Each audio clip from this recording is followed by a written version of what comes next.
अल्हम्दुलिल्लाहिल्लज़ी अब्दा अल-अफ़लाह वल-अर्दीन वस्सलातु वस्सलामु अला मन काना नबिय्यन व आदमु बैनल मा'i वत्तीन व अला आलिहि व अस्हाबिहि अजमईन अम्मा बअद फ़क़द क़ाल अल्लाहु तआला फ़िल क़ुरआनिल हकीम वल फ़ुरक़ानिल मजीद अऊज़ु बिल्लाहि मिनश शैतानिर रजीम बिस्मिल्लाहिर रहमानिर रहीम या अय्युहल्लज़ीना आमनू तक़ुल्लाह सदक़ल्लाहुल अलीयुल अज़ीम व बल्लगना रसूलुहुल नबियुल करीम व नहनु अला ज़ालिका मिनश शाहिदीन व शाकिरीन वल्हम्दुलिल्लाहि रब्बिल आलमीन। एक बार मोहब्बत शहीद दरूद पाक पढ़ो। अल्लाहुम्मा सल्लि अला मौलाना मुहम्मद व अला आले सय्यिदिना मौलाना मुहम्मद। अल्लाहुम्मा सल्लि अला सय्यिदिना मौलाना मुहम्मद व अला आले सय्यिदिना मौलाना मुहम्मद सल्लल्लाहु अलैहि वसल्लम। আজকের ঐতিহ্যবাহী সভায় উদ্দেশ্য অনুষ্ঠিত আপনারা প্রত্যেক অবগত আছেন। সন্ধ্যা থেকে অদ্যাবধি আহলুস সুন্নাত ওয়াল জামাতের যোগ্য অভিজ্ঞ ওলামায়ে কেরামের মুখ থেকে কোরআন হাদিসের বক্তব্য আপনারা শুনছিলেন। আর আমি আপনাদের খিদমতে কিছুক্ষণের জন্য হাজির হয়েছি, তারপরে ইনশাআল্লাহ বিদায় নিব। তবে আপনারা বড় ভাগ্যবান যে আল্লাহ তাআলা অনেক মানুষের মধ্যে থেকে আপনাদেরকে ভালোবেসে এখানে দামি মজলিসে আসার এবং বসার তৌফিক দান করেছেন। বলুন আলহামদুলিল্লাহ। আজকের অনুষ্ঠান যে উদ্দেশ্যে অনুষ্ঠিত আপনারা প্রত্যেকে অবগত আছেন যে জনাব রাজু শেখের মা 40 দিন পূর্বে ইন্তেকাল করে চির বিদায় নিয়ে কবরে শাহিদ আছেন। ওনার আত্মার অন্ত্যেষ্টি কামনার্থে আজকের বিপুল আয়োজন।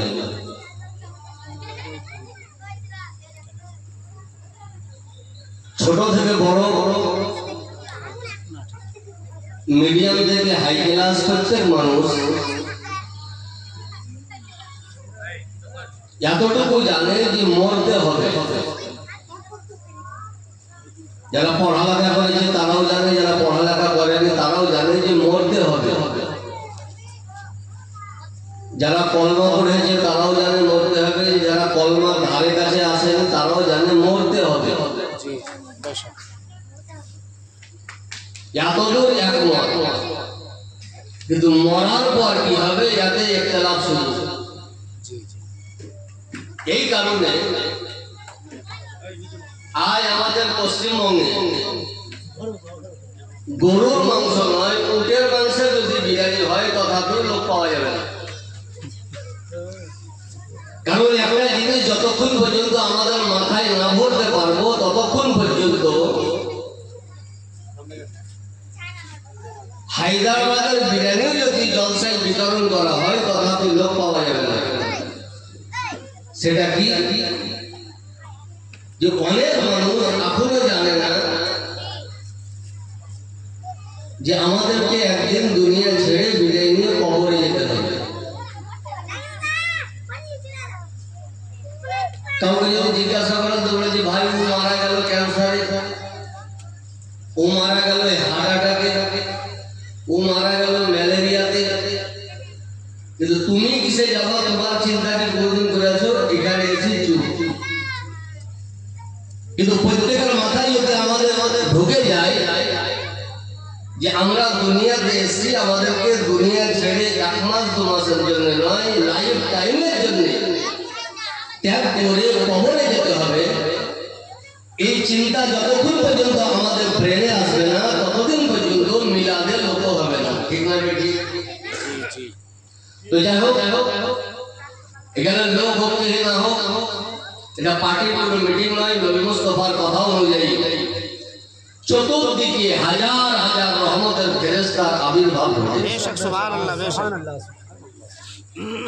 আজ একটা টেढ़ा বেকা এমএলএ এমপি যদি আসে তো 2-4টা সিভিল পুলিশ, গোটা 4 থানার পুলিশ তো 4 মাস গর্ব করে যে আমার পিছনে 36টা পুলিশ ছিল। আজ কত বড় ভাগ্যবান আপনি যে থানার পুলিশ নয়, রহমতের ফেরেশতা আপনাকে ঘিরে আছে। যা আগে লম্বা চড়া বক্তব্য দেবো না, দুই একটা কথা বলবো, তারপরে বিদায় নিব। অনেক শরীরের মা ও বাপের ব্যাপারে আমারও জান কখনো করছে যে আমিও যেটা বলি এহেন খাতাতে যাতে আমার নামটাও চলে আসে। মা ও বাপ এমনই একটা সম্পর্ক, এমনই একটা রিশতেদার,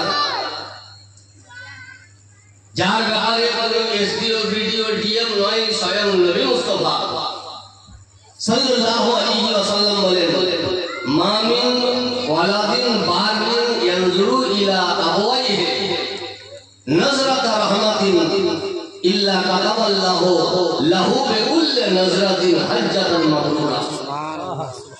নবী বলেন যে পুরো সৎ সন্তান, ভালো বেটা যদি মা ও বাপের খিদমতে 24 ঘন্টার মধ্যে একবার সুদৃষ্টিপাত করে, মানে ভালোভাবে যদি একবার কথা বলে, তো নবী মুস্তাফা বলেন একটা গ্যারান্টি সহকারে হজের নেকি আল্লাহ তাআলা আমল আমাদের লিখে দিবেন। সুবহানাল্লাহ, সুবহানাল্লাহ।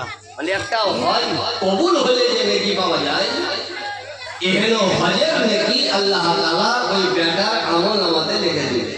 সুবহানাল্লাহ। সাহাবায়ে কেরাম জিজ্ঞাসা করলেন, ইয়া রাসূলুল্লাহ, ওমান নাযারা কুল্লা ইয়াউমিন মিয়াতা মারা, কেউ যদি একবার সুদৃষ্টিপাত করে তো এক হজের নেকি, তো কেউ যদি 100 বার সুদৃষ্টিপাত করে, তা আমরা হলে বলতাম যে অত তো গ্যারান্টি দিতে পারবো না। যদি এর প্রশ্ন আমার মতন মৌলবীকে করা হয়নি, জিনার দরবারের ব্যাপারে বিশ্ববিখ্যাত আল্লাহর ওলি, বিশ্ববিখ্যাত পণ্ডিত, বিশ্ববিখ্যাত মুহাদ্দিস, আমিরুল মুমিনিন ফিল হাদিস আলা হযরত মুজাদ্দিদ দ্বীন ও মিল্লাত বলেন, ওয়াহ ক্যা জুদ ও করম হে সাহেবাত হাতেরা, नहीं सुनता ही नहीं मानने वाला तेरा। হে নবী মুস্তাফা, আপনার দান ও আতা এমন একটা জিনিস যেটা লিখনিতে আসবে না, এক কথাই উত্তর যে আপনার দরবারে যে আসবে সারা না শুনতে পাই। সুবহানাল্লাহ, বেশক সুবহানাল্লাহ, সুবহানাল্লাহ। এহেন নবী মুস্তাফাকে জিজ্ঞাসা হলো যে হুজুর একবার যদি কেউ তাকায় তো এক হজের নাকি, তো কেউ যদি 100 বার তাকায়, তো নবী মুস্তাফা বলে আল্লাহু আকবার ওয়া আতিয়াব। হে সাহাবী, আল্লাহ অতি পবিত্র, অতি মহান, তুমি একবার 100 বার জিজ্ঞাসা করছো কেন? এক প্রতিবার কেউ যদি সুদৃষ্টিপাত করে তো এক কোটি হজের নাকি তার আমল আমাদের লেখে দাও। সুবহানাল্লাহ। বাড়িতে বসে বসে হজের সিস্টেম আল্লাহর নবী আপনাকে আমাকে দিয়ে দিয়েছে, এটা তো নেকির লাইন হলো। এই তোরা চুপ, আরেকটা লাইন শুনুন। আজ 8 বছর 9 বছর পর্যন্ত মা বাপের সম্পর্ক, বেটার সম্পর্ক ঠিক থাকছে,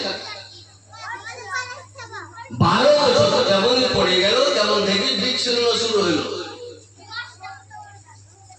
নবী মুস্তাফা বলেন, কুল্লু যুনুবে ইয়াগফিরুল্লাহু মিনহা মা ইয়াশা। যে কোনো গুনাহ আল্লাহ যদি চান তো মাফ করে দিতে পারেন, পারেন কি পারেন না?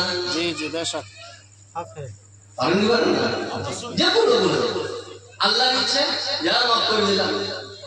কিন্তু নবী মুস্তাফা বলেন, ইল্লা উকুল ওয়ালিদাইন, কিন্তু যারা মা বাপের সঙ্গে সম্পর্ক বিচ্ছিন্ন করেছে এহেন গুনাহ আল্লাহ তাআলা মাফ করবে না। ফাইনা ইলাহা ইয়াজিলু লিসাহিবিহি ফিল হায়াতি ক্বাবলাল মামাত, আল্লাহ তাআলা ওয়ার সাজা আর জীবন তো সাথে দিয়ে দিবে। মরার পর হবে ওটা তো আলাদা, ওটা গ্রামবাসী দেখতে পাবে না, কিন্তু নবী বলছেন যে মরার আগে যেটা হবে ওটা গোটাই এলাকা দেখতে পাবে। একটা ছোট্ট ঘটনা পাওয়া যায়, যে একটা ছেলে বাপকে পিটতে পিটতে পিটতে পিটতে সাহেব বাজার থেকে ব্রিজ পর্যন্ত নিয়ে গেছে, ব্রিজের মুখ পর্যন্ত। তো বাপ লুট বাগান থেকে পার হলো, সাহেব বাজার ঢুকছে, ওখানে পার হলো, ব্রিজ ঢুকছে, তখন বলছে যে বেটা তুমি যদি ভালো চাহো তো মারিও না। তুই বাপ বাড়ি থেকে মারতে মারতে সাহেব বাজার এলাম, এখান থেকে মারতে মারতে নদীর কিনারা এলাম, তুমি নিষেধ করলাম না, কিন্তু ব্রিজে যেমন পা রাখলাম তো নিষেধ করছো, তার কারণ কি বলবে না? বলবে না? तुझे যে বাপ কারণ বলতে যে বেটা শোনো আমিও আমার বাপকে পিটতে পিটতে ব্রিজ এনেছিলাম তো তুমি শোধ করে দিলা ব্রিজ পর্যন্ত এখন তুমি যদি আমাকে পিটতে পিটতে ভূতা বানিয়ে যাও তো তোমার বেটা তোমাকে পিটতে পিটতে ফড়ফড়ি ব্রিজ পর্যন্ত দিয়ে যাবে তো যদিও ঘটনা কিন্তু এটা হাদিসেরই ধরতে গেলে একরকম ব্যাখ্যা কারণ নবী মুস্তাফা বলে দিয়েছেন তোমার সাজা কবরে হবে ওটা আলাদা কিন্তু জীবন দশাতে আল্লাহ তাআলা সাজিয়ে দিবে এখানে পার্সনের নাম হলো মা ও বাপ তাই সুযোগ্য ছেলে রাজু শেখ নিজের মা ও বাবাকে ভুলতে না পেরে আজকে ওনাদের জন্য ইসালে সওয়াবের অনুষ্ঠান করেছে এখানে ইসালে সওয়াবের কারণে আমার নবী পাক সাল্লাল্লাহু আলাইহি ওয়াসাল্লাম বলেন যে কবরের আযাব হালকা হয়ে যায় কি হয় হালকা হয়ে যায় কবরের আযাব হালকা হয়ে যায় হাদিসের মধ্যে বিখ্যাত হাদিস মিশকাত শরীফ নবী পাক সাল্লাল্লাহু আলাইহি ওয়াসাল্লাম বলেন ইন্নাল্লাহা লা ইয়ারফাউ দারাজাতা লিল আবদি সালিহ ফিল জান্নাহ ফায়াকুলু ইয়া রাব্বি আন্না লি হাযিহি ফায়াকুলু বিইস্তিগফারি ওয়ালাদিকা আল্লাহ একটা মানুষের কিয়ামতের ময়দানে একটা রাজপ্রাসাদ তৈরি হবে এমন রাজপ্রাসাদ যে মুখে সামনানি 14 পুরুষ দেখেন এমনি রাজপ্রাসাদ কোথায় তৈরি হবে ম্যাকেনজি পার্কে কোথায় হবে জান্নাতে যে জান্নাতের ব্যাপারে নবী মুস্তাফা বলেছেন 1.5 লাখ 2 লাখ 2.5 লাখ 3 লাখ টাকা কাঠা নয় লা মাউযা সাউতে হাদিকুম ফিল জান্নাহ খায়রুম মিনাদ দুনিয়া ওয়া মা ফিহা নবী মুস্তাফা বলেছেন যে সারা পৃথিবী এবং সারা পৃথিবীতে যত ধন সম্পদ আছে মুখে সামনানি যত পেট্রোল পাম্প আছে তাজমহল লালকেল্লা যত আছে সব যত বিক্রি করে দেওয়া যায় তথাপি জান্নাতের 4 আঙ্গুল জায়গা কিনা যাবে একটা বাড়ি করতে গেলে কম সময় 1 কাঠা লাগবে কি লাগবে না তো 1 কাঠা কিনলে শুধু বাড়ি হবে না চতুর্দিকে 3 ফুট করে ছাড়তে হবে তো 4 আঙ্গুলই তো বেচারা জায়গা কিনতে পারলেন না তো 3 ফুট ছাড়বে কোথায় তাহলে বোঝা গেল সারা পৃথিবী যদি বিক্রি করে দেওয়া যায় তো জান্নাতে কোনো মানুষ একটা বাড়ি তৈরি করতে পারবে না তো জায়গায় কিনতে পেলে না তো বাড়ি করতে কেন কিন্তু নবী মুস্তাফা বলেন যে একটা মানুষের জন্য আল্লাহ তাআলা একটা রাজপ্রাসাদ তৈরি করবে তো ওই লোকটা বলবে আল্লাহ লোকটাকে বলবে যে এটা তোমার এদিকে তাকাও কি দেখি বলে দি আল্লাহ ইয়া রাব্বি আন্না লি হাযিহি হে খোদা এত বড় রাজপ্রাসাদ আমার জন্য তো আমি তো এত কোনো বড় আমল করিনি দুনিয়াতে যে আর আমি উত্তরাধিকারী আল্লাহ তাআলা বলেন যে তুমি করনি কিন্তু ইস্তেগফারে ওয়ালাদিকা তোমার ইন্তেকালের পর তোমার বেটা তোমার জন্য ইস্তেগফার করেছে তারই ইস্তেগফারের বদৌলতে আমি তোমাকে এত বড় পুরস্কারে পুরস্কৃত করেছি তাকবীর আল্লাহ তাকবীর নারে সালাত নারে সালাত ইয়া রাসূলুল্লাহ যদি তাই হয় নাকি বলেন সাহেব এগুলা হাদিস জয়ীফ হাদিস আমি যেন সহিহ হাদিস শোনা আমার কাছে मुझे बेटा इस्तेमाल कर ले तो बाप पुरस्कार पे ले जावा केमन सिस्टम अरे তোমার ভাষায় বুঝো হাদিস বুঝতে পারো না তো তুমি চুরি করেছো টোটো কাউরি তো থানায় তোমাকে ধরে নিয়ে গেছে পুলিশ থানায় ডায়েরি হয়েছে এখন ওই চোর যদি 2-3 বার কান ধরে উঠা বসা করে যে সারা জীবনে চুরি করব না তবে ছাড়বে ছেড়ে দেবে মাথায় হাতে যদি পড়ে 2 প্যাকেট সিগারেট দেয় ছাড়বে তো বেটা গেল জেলে তো বাপ জেল যাবে না কার কাছে যাবে গ্রামের মেম্বারের কাছে মেম্বার সাহেব আছে বলছে যে বাড়িতে তো নাই তো প্রধানের কাছে প্রধান নাই তো সেটা এমএলএ কাছে চুরি করলে বেটা ও মাপ চাইলে ওকে ছাড়বে না পুলিশে কিন্তু এমএলএ কে বলে যাকে ছেড়ে দেন আমার লোক তো ছাড়বে কি ছাড়বে না জি জি নিয়ে তেলে যে দোষী উমাপ চাইলে ওকে ছাড়লে না আর এই বিনা দোষী নির্দোষী ই সুপারিশ করলে তো ছেড়ে দিলে কেন যে তাহলে হাদিস তো সহি আছে হয়তো নবী মুস্তাফা বলেছেন যে বেটা যদি ইস্তেগফার করে তো বেটার ইস্তেগফারের কারণে আল্লাহ তাআলা বাপকে হলো রাজপ্রাসাদের উত্তরাধিকারী করেন সুবহানাল্লাহ এরই জন্য সারা বিশ্বের আহলে সুন্নাত ওয়াল জামাত বাড়ি ঘর বিক্রি করে নয়, নিজের সাধ্য অনুযায়ী মা বাপকে আত্মীয় স্বজনকে কবরে শান্তি রাখার কারণে ইসালে সওয়াবের সিস্টেম করে, ইসালে সওয়াবের ব্যবস্থা করে। বিশ্ববিখ্যাত পণ্ডিত আল্লামা মোল্লা আলী কারি আলাইহি রহমান উনি একটা ঘটনা লিপিবদ্ধ করেছেন মিরকাতুল মাফাতিতে, যে হযরত হাম্মাদ মুহাদ্দিস মুফতি আলাইহি রহমান উনি বলছেন আমি একদা কবরের পাশ দিয়ে কোথাও যাচ্ছিলাম, তো হঠাৎ রাত লেগে যায় আর আমার চোখও লেগে যায়, ঘুম চলে আসে। তো কি করবে, একটা কবরের পাশে ঘুমিয়ে পড়লাম। উনি বলছেন যে স্বপ্নে জগতে দেখছি যে কবরের মানুষ দলবদ্ধ ভাবে বসে আছে, এখানে একদল, ওখানে একদল, এখানে একদল, বিভিন্ন জায়গায় বসে আছে। তিনি বলছেন যে কবরবাসী তোমরা এই মতো বসে আছো, কি কিয়ামত হয়ে গেছে? তো কবরবাসী বলছেন যে হুজুর কিয়ামত হয়নি, ওয়ালাকিন রাজুলুন তারাকুহু আল্লাহু আহাদ ওয়া জাআলা সাওয়াবাহা লানা ফানাহনু নাকতাসিমুহু মুসালাতিন। বলে হুজুর কিয়ামত হয়নি, এক বছর পূর্বে একটা আল্লাহর বান্দা এই কবরের পাশ দিয়ে কোথাও যাচ্ছিল, টাইম অল্প থাকার কারণে একবার কুল হুয়াল্লাহ শরীফ পড়ে আমাদের নামে বকশি দিয়ে দিয়েছে। এই কুল হুয়াল্লাহ শরীফের নেকি আমরা পুরো কবরবাসী এক বছর ধরে বন্টন করছি। আপনারা শেষ সুবহানাল্লাহ। কবরে 5 দিন আগে মরেছে ও আছে, 10 দিন আগে মরেছে সেও আছে, 100 বছর আগে যে মারা গেছে সেও আছে। যে আমরা পূর্ণ কবরবাসী কুল হুয়াল্লাহ শরীফের নেকি এক বছর ধরে ভাগ করছি, এখনো ভাগ শেষ হয়নি।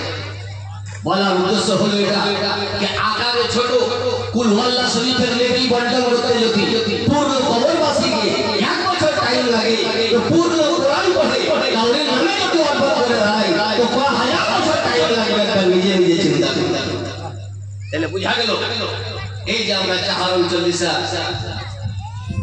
করি বছর ভিতরে একটাই উদ্দেশ্য ইসালে সওয়াব।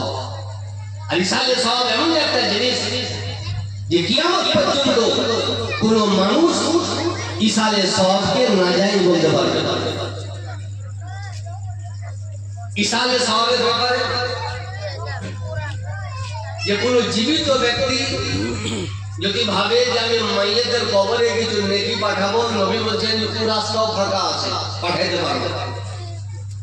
এমনকি হাদিস শরীফে এসেছে যে কোনো জীবিত ব্যক্তি যদি কোনো জীবিত ব্যক্তিকে ভাবে যে আমি নেকি দিব, যেমন টাকা পয়সা দেয় আমি নেকি দিব, তো হাদিস শরীফে এটাও আছে যে সে নেকি দিতে পারে।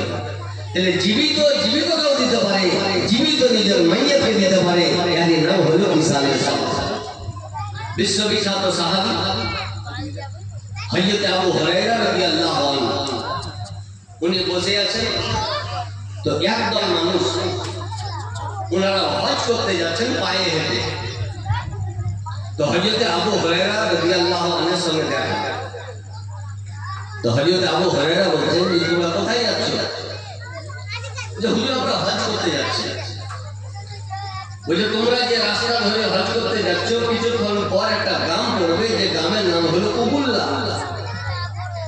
ওনারা বলছে হুজুর দেখি তবে শুনেছি যে ওই উবুল্লাহ গ্রামে একটা মসজিদ আছে, যে মসজিদের নাম হচ্ছে আশরার। ওনারা বলছে জি হুজুর। তো হযরত আবু হুরায়রা জীবিত, জিনাদেরকে বলছেন ওনারাও জীবিত, যে তোমাদের মধ্যে কে দায়িত্ব নিবে যে এখানে মসজিদে আশরারে 2 রাকাত বা 4 রাকাত নামাজ পড়বে, আর নামাজের পরে আল্লাহকে বলবে যে হে খোদা এখানে 2 রাকাত বা 4 রাকাত নামাজ পড়ে যে নেকি উপার্জন হলো, এখানে পূর্ণ নেকি হযরত আবু হুরায়রা দিয়ে দিলেন। তাহলে বোঝা গেল যে হযরত আবু হুরায়রা জীবিত, জিনাকে বলছেন উনিও জীবিত। তো জীবিত জীবিতকে যদি দেয় তো এটাও জায়েজ আছে, আর জীবিত মাইয়াকে যদি দেয় তো এটাও সুন্নতে জায়েজ আছে। তাই আলু ভাই নিজের মা বাপকে বলতে না পেরে আজ আপনাদেরকে নিয়ে, প্রত্যেককে নিয়ে, ওলামায়ে কেরাম তলাবায়ে ইলমকে নিয়ে আজ ইসালে সওয়াবের অনুষ্ঠান করেছেন, যাতে আল্লাহ তাআলা আপনার রুহের মাগফিরাত করেন। আর বিশেষ একটা জিনিসের ব্যবস্থা করেছেন, সেটা হলো যে একটা গুরুত্বপূর্ণ ইসালে সওয়াব, সেটা হলো পুরো ইসলামী কিতাব দান করা। হাদিস শরীফে এসেছে নবী পাক সাহেবে লাউলা খবরে মওজুদা সাল্লাল্লাহু আলাইহি ওয়াসাল্লাম বলেন, সাবআতুন ইয়াজরি লিল আবদি আজরুহুন্না ওয়া হুয়া ফি কবরিহি বাদা মাউতিহি। হায় হায় সুবহানাল্লাহ। একটা মানুষ যদি ইন্তেকাল করে তো ওয়ার নেকির রাস্তা সব বন্ধ হয়ে যায়। বন্ধ হয়ে কি খোলা থাকে? আপনি এখন নামাজ পড়ছেন, নেকি পাচ্ছেন, রোজা রাখছেন, নেকি পাচ্ছেন, হজ করছেন, নেকি পাচ্ছেন। কিন্তু আমি যখন মরে কবরে যাব তো নামাজ পড়বো না, ওই নেকি বন্ধ।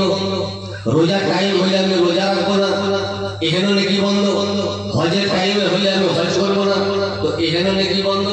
তো নবী বলছেন যে ওয়ার দ্বারা যে নেকি উপার্জন হচ্ছিল এই রাস্তা সবগুলো বন্ধ। কিন্তু এখানেও ব্যক্তি নিজের জীবন দশাতে যদি 60টা কাজ করে আসতে পারে তো এখানেও কাজ দুনিয়াতে যতদিন জীবিত থাকবে ততদিন নেকি তার কবরে পৌঁছতে থাকবে।